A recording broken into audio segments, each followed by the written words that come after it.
회상 대표입니다. 토지보상 정책 제안 시리즈 그 세 번째 순서이고요. 보상사무소 등록제가 필요하다라고 말씀드리려고 합니다. 예, 저는 증권사에서 근무하였고 국가, 지자체, 사업 시행자에게도 균형 있는 이익을 제시해 보려고 합니다. 현재 보상사무소의 등록제는 어느 누구도 고민해보지 않았을 텐데 아직은 발생하지 않은 일입니다. 하지만 언젠가는 발생할 수 있는 일이기 때문에 꼭 개선이 돼야 된다라고 생각을 합니다. 제가 이거를 어떻게 알게 됐냐면 지방을 다녀보니 어떤 토지부상이라고 하는 외부 용역 업체가 간판이 걸려져 있는 거예요. 그래서 한번 호기심이 한번 가봤더니 이제 불이 꺼져 있었고 이미 폐업된 사무실이었습니다.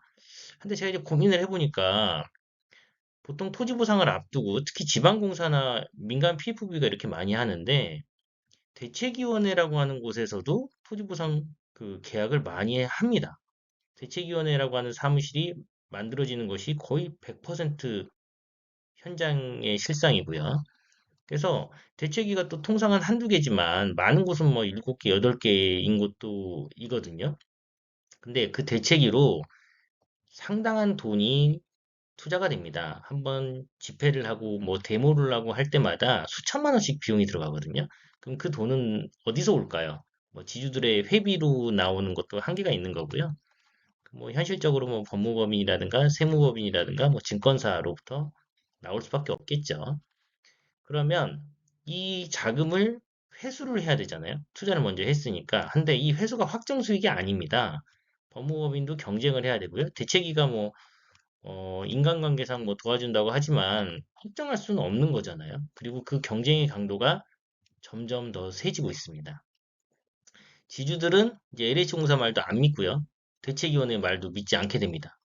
한데 보상 장소가 정확하게 어디인지 손실보상 명세서를 받기 전까지는 아무도 모른다는 것이 현실입니다. 심지어 LH 현장에 있는 담당자도 모를 수 있습니다. 왜냐하면 보상사무소 관리를 뭐 현장에서 하는 게 아니고 본사에서 할 수도 있는 거거든요. 본사 총무팀에서. 하기 때문에 최근 사례를 한번 말씀드려 볼게요. LH 광명시흥산업단 같은 경우는 가건물 형태로 있었지만 그 건물이 철거가 되고 이제 하한 이지구 보상을 앞두고 보상 사무실이 옮겨졌습니다. 그래서 심지어 그곳으로 간 주민들도 많아요. 특히 보상이 다 끝나고 도로 등 뭐 추가 잔여지 보상 등이라든가 추가 편입 보상, 추가 편입 보상 등이 있는 경우에 이런 사고가 날 확률이 높은데요. 이건 제 실제 사례를 한번 말씀드려 볼게요. 제가 했던 방법 중에 하나인데 약 10여 년 전, 10여 년 전에 남양주 지금지구, 남양주 진건지구, 이제 이게 이름들이 뭐 다산신도시로 바뀌었죠. 토지 수용을 하는, LH공사가 아니고 경기도시공사입니다. 경기도시공사 보상 사무실 바로 옆을 저희가 계약을 했습니다. 그래서 경기도시공사와 정말 비슷한 로고로, 경기도시공사 로고가 정말 단순하거든요. 그 비슷한 로고를 붙여서 시트지를 만들고 이제 문을 이렇게 인테리어를 했더니 보상금을 수령하는 지주들이 경기도시공사로 가지 않고 거의 대부분 저희 금융사로 다 들어오게 됐었습니다. 그래서 여기가 아니네 하면서 이렇게 옮겨가시는 일도 많았었어요.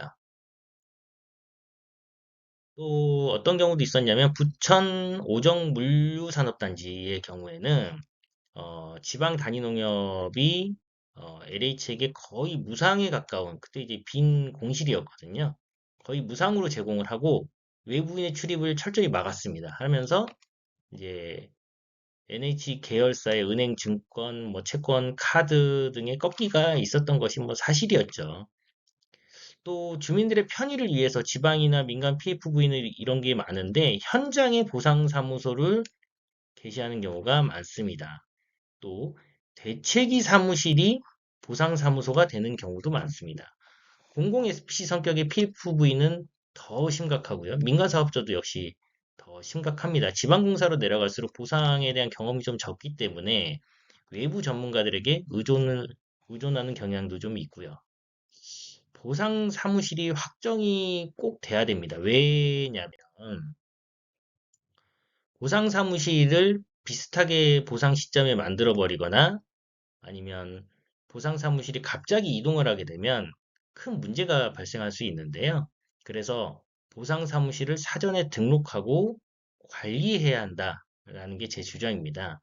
LH공사에서 보상사무실을 관리 등록에 뭐 의무적으로 할 수 있는 어떤 뭐 자기네들 내부 규칙을 만들던가 아니면 보상 사무실을 미리 알려야 합니다.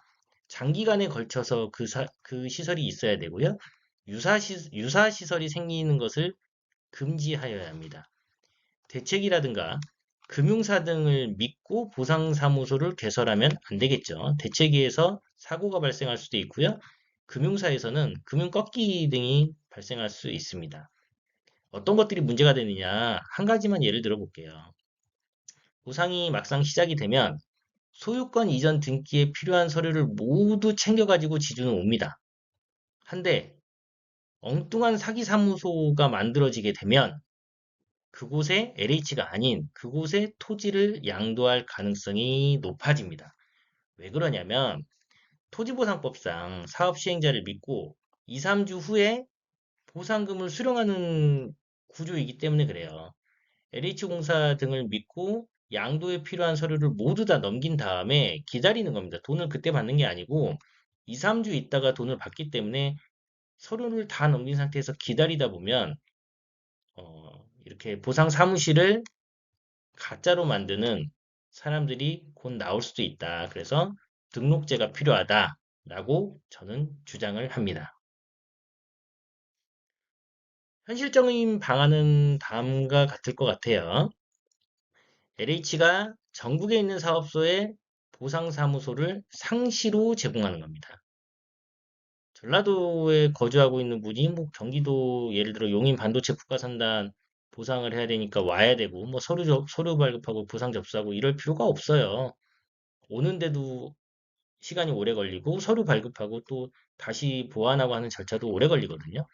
또 충청도에 거주하고 있는 분이 강원도에 와서 보상 접수하면 또 시간이 오래 걸리는 거잖아요.